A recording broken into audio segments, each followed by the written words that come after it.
I froze as I read the words on the legal document, my stomach dropping through the floor. Petitioner claims respondent is emotionally abusive. Restraining order granted. He had filed it, Adnan, my ex-fiancé, the man I had trusted with my life. The man I had shared my home, my heart, my dreams with. And now, he was telling the court that I was the problem. That asking the simplest, most reasonable questions about honesty, about money, about where we stood, was somehow abuse. I am Sonia, and I had thought our relationship was strong, maybe even unshakable. Adnan had always had a way of presenting himself as charming, intelligent, and fair. Friends called him attentive, my family called him polite, and I called him mine. Until the cracks started showing. It began subtly. The little dismissals, his sighs when I asked about bills, the casual mocking of my concerns about wedding planning, the way he'd roll his eyes if I mentioned money or trust. I had laughed it off, convinced myself I was overreacting, that I was being too sensitive. But now, with this restraining order, I realized those small signs weren't harmless quirks, they were rehearsals. Rehearsals for a narrative he had crafted carefully, a story in which I was the villain and he the innocent victim. I stared at the paper, hands shaking. My emotions were a storm: shock, disbelief, anger, heartbreak. How could someone I had trusted, loved, and believed in manipulate the truth so completely? How could he twist ordinary questions into emotional abuse and convince the system I was dangerous? The lawyer's office was quiet around me. Papers shuffled, phones rang faintly in the background. But I felt a chill, a subtle unease, like a warning whisper I had ignored too long. I could almost see the smirk on Adnan's face, imagining me panicking, imagining him in control. I realized one terrifying truth: he had underestimated me. And underestimating someone you think is helpless? That's dangerous. As I left the office, clutching the restraining order that was supposed to terrify me, I didn't feel powerless. I felt something else. A quiet, simmering resolve. Because if Adnan thought a piece of paper could define me, he was about to learn just how wrong he was. I didn't cry. I didn't beg. I didn't back down. I only began to plan. The man who had painted me as the abuser had no idea the storm he had just awakened. And I intended to show him, carefully, deliberately, that the truth has a way of finding its way out, often when least expected. The restraining order should have shattered me, but instead, it sharpened my senses. I started noticing the signs I had once brushed off, the tiny cracks in Adnan's perfect persona. The first red flag appeared in his friends' reactions. A few mutual acquaintances seemed hesitant whenever I asked about him. Their smiles were polite but guarded, their conversations carefully measured. I caught glimpses of whispered phone calls when I entered the room, calls he would abruptly end or switch to speaker with that practiced nonchalance, as if he knew I was listening but wanted me to doubt myself. Then came the financial oddities. Bills I thought were joint were mysteriously altered. Small amounts missing here and there, subtle enough that I almost ignored them at first. But over weeks, a pattern emerged, money disappearing from accounts I had trusted him to manage, and explanations that never quite made sense. Each lie was tiny, almost insignificant alone, but together they painted a picture I couldn't ignore. Favoritism became impossible to miss. When we were out with friends or attending events, he'd praise certain people, friends, colleagues, even strangers, while dismissing my achievements or opinions with a smile. It was subtle, almost casual, but sharp enough to make me question myself. Was I too sensitive, too ambitious, too demanding? The emotional strain was relentless. Every interaction left me exhausted, my confidence eroded, my self-doubt growing. I replayed conversations in my mind, searching for moments I could have misunderstood, searching for the abuse he claimed I had inflicted. The internal battle was exhausting. I knew I hadn't been abusive, yet the constant gaslighting, the quiet manipulations, the dismissive tones, the carefully calculated defensiveness, made me question my perception. Then, one night, I accidentally overheard him on the phone. He whispered urgently to someone I didn't recognize, "She suspects nothing. Keep her distracted until it's too late." A chill ran down my spine. For the first time, I realized this wasn't about misunderstandings or personality clashes. There was a pattern here. A strategy. And I was the target. I tried to tell myself it was paranoia. Maybe he had legitimate stress. Maybe his friends were just cautious. But deep down, I knew that something in his polished smile, in the way he subtly controlled every narrative, wasn't right. The betrayal hadn't fully revealed itself yet. But the early signs, the favoritism, the secrecy, the money manipulation, the subtle gaslighting, were all lining up. And I could feel the tension tightening, like a storm waiting to break. For now, I endured silently, documenting, observing, and taking mental notes. Because the man who had painted me as emotionally abusive thought I was powerless. And he had no idea how much I had already begun to fight back. The truth hit me like a sledgehammer. It wasn't whispers or assumptions anymore, I had proof. While reviewing old bank statements for clarity, I noticed transactions I hadn't authorized, some from months back. Small at first, almost unnoticeable, then escalating into sums that could no longer be explained away. Adnan had been siphoning money from my personal accounts, using my trust as a shield, twisting shared finances to cover his secret misdeeds. I double-checked, hoping I had made a mistake. But no, the trail was clear. Carefully falsified receipts, invoices redirected through his accounts, payments for services that never existed. And the clincher, a series of emails between him and a financial advisor, hidden from me, detailing how to manipulate my accounts without raising suspicion. Every subtle dismissal, every sigh when I asked about money, every later he promised, it had all been part of a calculated plan. My hands shook. My chest tightened. I had trusted him, shared everything, and he had weaponized that trust against me. Heartbreak washed over me first. How could someone I loved, someone I had believed in, betray me so completely? How could he take my finances, my stability, and twist my reasonable questions into emotional abuse? Then came disbelief. Had I really been blind all this time? Had I truly missed every red flag, the favoritism, the secretive calls, the subtle gaslighting? Each memory now seemed like a rehearsal, every smile a mask hiding intention. And finally, rage. A quiet, simmering fire that demanded action. I could feel it coiling inside me, replacing the heartbreak with focus. He had underestimated me, believed I would crumble quietly under false accusations, thought I would let the restraining order define me. But I had something he didn't. Knowledge. Evidence. Clarity. And a mind that could plan. I closed my laptop slowly, taking a deep breath. The betrayal was complete. The man who had painted me as emotionally abusive had, in fact, committed deliberate financial manipulation. The irony was almost cinematic. His false narrative had been meant to protect him, but instead, it was the proof of his hubris. I didn't cry this time.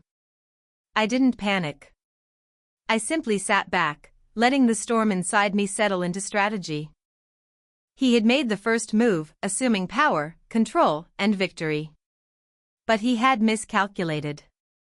I realized something vital: revenge wouldn't be instantaneous. It had to be deliberate.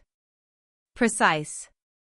I needed him to feel the collapse of his carefully curated image, the public reckoning of his lies, the exposure of his betrayal in a way that could not be ignored. For the first time in weeks, clarity replaced fear. He had taken from me, manipulated me, and accused me falsely, but the game had shifted. And I was no longer playing defensively. The storm had begun. And Adnan was about to learn that underestimating someone you betray is the gravest mistake of all. That night, I sat alone in my apartment, the evidence sprawled across my desk like a map of betrayal. Bank statements, emails, receipts, all proof of Adnan's meticulous manipulation. The heartbreak and disbelief that had weighed me down for weeks now simmered into something sharper, something alive: determination. I realized I had been reacting emotionally for far too long. I had allowed his words, his subtle gaslighting, and the restraining order to dictate my self-worth. But heartbreak could only go so far. And now, with evidence in my hands, I understood the truth: I wasn't powerless. I had been underestimated. I picked up a pen and began to write. Step by step, I outlined a plan. Every fraudulent transaction, every secret call, every manipulated vendor was a tool, my tools. I would use them carefully, deliberately, not out of spite, but for justice. For reclaiming the life he had tried to control. The trigger moment came suddenly. I opened an old photo of us laughing, planning our future. And then I remembered his warning tone, his smirk at the gala, his words: "Try not to embarrass me. These people are above your level." And it hit me: he believed he had the upper hand. He thought I would crumble silently, letting him rewrite our story while maintaining his carefully curated image. That realization ignited something inside me, a quiet fire that demanded action. The woman he thought was emotionally abusive was fully capable of exposing his deceit. The woman he underestimated had the clarity, the intelligence, and the resolve to turn the tables completely. I stood up, pacing, letting the anger transform into focus. The tears, the fear, the self-doubt, they were gone. In their place was strategy. I would not act impulsively. I would not lash out. I would build a case so solid that he could neither argue nor escape. I would make sure the truth was undeniable. The transformation was profound. From hurt and shock, I became deliberate and strategic. From doubt and fear, I became patient and observant. And as I drafted my first steps, documenting proof, consulting a lawyer, recording interactions, I felt a strange sense of exhilaration. Adnan had underestimated me. He had believed I was fragile, compliant, and easy to silence. He was wrong. And from this moment on, I knew one thing with absolute certainty: I would reclaim my life, my dignity, and my voice. The storm had begun, and this time, I would decide when and how it struck. I was no longer a victim. I was a force waiting to be unleashed. I knew better than to move too fast. Adnan believed the restraining order had silenced me, reduced me to fear and compliance. That false confidence was my greatest advantage. So I let him have it. Step 1 was documentation, meticulous and relentless. I gathered every bank statement, every altered receipt, every email thread he thought I'd never see. I requested official transaction histories directly from the bank, not screenshots, not summaries, certified records. Dates, timestamps, authorization logs. I created a timeline so precise it told the story without emotion. Lies don't survive timelines. Step 2 was corroboration. I contacted people he had unknowingly involved. Carefully. Quietly. A former accountant. A vendor he'd redirected payments through. I never accused, I asked questions. And one by one, they confirmed what I already knew. He had told them I was unstable, controlling, emotionally volatile. That narrative wasn't just for me. He'd been laying groundwork for months. I wrote everything down. Exact phrases. Exact dates. Who said what and why.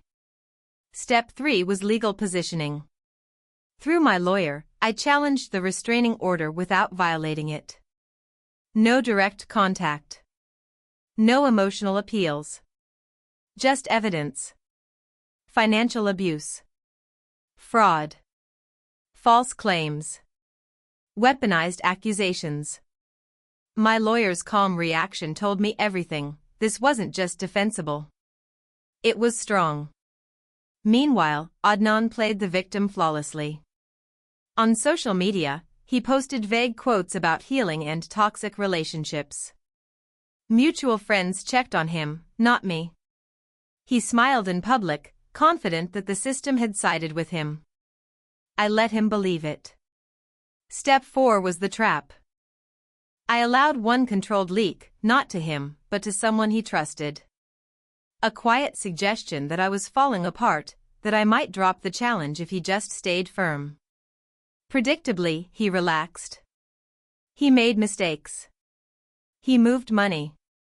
He sent messages he shouldn't have. And every single one of them was logged. Late at night, doubt sometimes crept in. What if this destroyed me too? What if no one believed me? But then I'd remember the label he'd stamped on me, emotionally abusive, for daring to ask questions. And the fear hardened into resolve. This wasn't revenge fueled by rage. This was exposure fueled by truth. By the time everything was in place, my hands no longer shook. My heart no longer raced. Adnan still believed he was in control, protected by paperwork, sympathy, and silence. He had no idea that the same system he used to silence me was about to turn on him. The evidence was locked. The timing was set. And the mask he'd worn so confidently? It was about to come off, in the most public way possible. The courtroom was packed. Friends, family, and a few curious onlookers filled the benches, unaware of the storm about to unfold.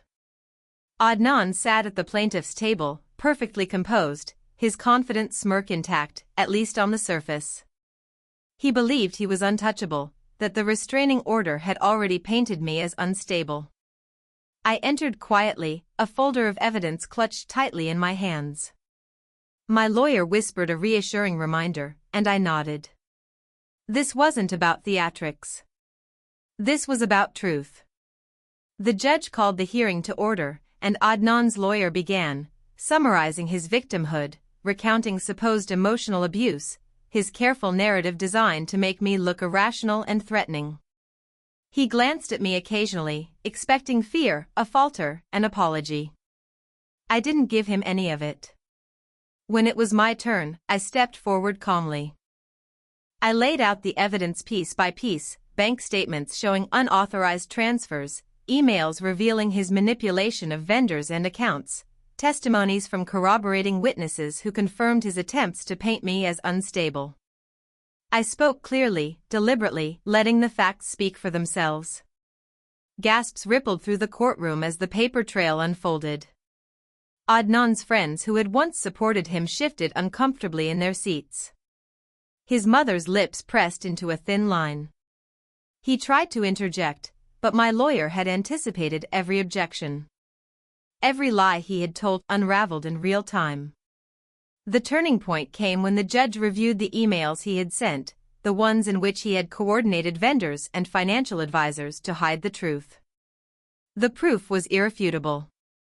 The narrative he had built around me, his supposed victimhood, crumbled. For the first time, Adnan's smirk faltered. His voice, once so commanding, wavered as he tried to defend himself. But no one believed him. Not the judge, not the witnesses, not the room full of people who had once admired him. His image, meticulously crafted over years, was demolished in under an hour. By the end, the restraining order was not only dismissed but formally challenged against him for filing false claims. The court ordered restitution for the funds he had stolen and noted his attempts at manipulation. His family's shame was public, his social standing shattered, and his control over the narrative vanished. I didn't gloat. I didn't need to. Watching him, cornered and exposed, was enough. The man who had labeled me emotionally abusive had inadvertently proved his own deceit to everyone who mattered. As I stepped out of the courthouse, the cool air against my skin felt liberating. I had reclaimed my life, my finances, and my dignity. And the final irony? He had thought he was untouchable, only to be undone by the very truth he had tried to bury. For the first time in weeks, I felt calm. strong, free. The storm had struck. And the damage was irrevocable. The weeks that followed felt surreal. The courtroom drama had made headlines among our mutual circles, whispers of the truth spreading like wildfire. Adnan, once polished and untouchable, had become a cautionary tale, friends and colleagues avoiding him, family ashamed, social media buzzing with disbelief and judgment. Every carefully built facade he had depended on was gone, replaced with public exposure of his lies and manipulation. For me, the aftermath was a quiet kind of triumph. I reclaimed my life, my finances, and my dignity. No longer haunted by fear or uncertainty, I felt a strength I hadn't fully recognized in myself before. People who once questioned me or doubted my character reached out to offer support, validation, and admiration. I had endured false accusations, manipulation, and betrayal, and emerged stronger, wiser, and unshakably confident. Even more satisfying was the poetic justice. The man who had tried to label me as emotionally abusive had orchestrated the betrayal himself, weaponizing deceit and cunning to protect his image. And yet, it was his own scheming that exposed him, publicly and irrevocably. Every whispered lie, every manipulation, every calculated move backfired spectacularly. He had underestimated me, and that mistake had cost him everything. I often reflect on that moment in the courtroom when the judge dismissed the restraining order and revealed the full extent of his deception. I felt calm, even empowered, realizing that the person he had thought was weak had orchestrated his undoing with patience, clarity, and precision. To anyone watching this story, have you ever faced betrayal from someone you trusted? Have you ever been painted as the villain when you were only seeking honesty? Share your experience in the comments. Your story matters, and your resilience is real. Subscribe for more stories where justice is not instantaneous but inevitable, and where the underestimated rise stronger than ever. And here's the line that still gives me chills.